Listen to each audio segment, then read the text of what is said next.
আজও ঢাকা মহানগর উত্তর বাংলাদেশ সুপ্রিম পার্টি। আসসালামু আলাইকুম। সম্মানিত উপস্থিতি, আমরা জানি ভারতের আমাদের জাতীয় পতাকার উপরে যে হামলা করেছে এটি আমাদের সার্বভৌমত্বের উপরে হামলা।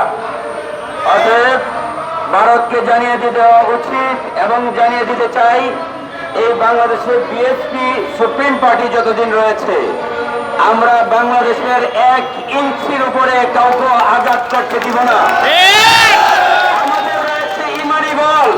আমি শেষ করব এই কথাটি বলে, কবি কাজী নজরুল ইসলাম বলেছেন, দুর্গমগিরি কান্তার মরু দুস্তর করাবার, লঙ্ঘিতে হবে রাত্র ঋষিতে যাত্রীরা হুঁশিয়ার। ভুলিয়াছে মাঝি পথ, ফিরিয়াছে পাল, কে ধরিবে হাল, আছে কার হিম্মত, কে আছে জোয়ান, হাওয়া গুয়ান, হাতিছে ভবিষ্যৎ, এত পান বাড়ি দিতে হবে পারে, নিতে হবে তরি পার, কান্দারি হুঁশিয়ার।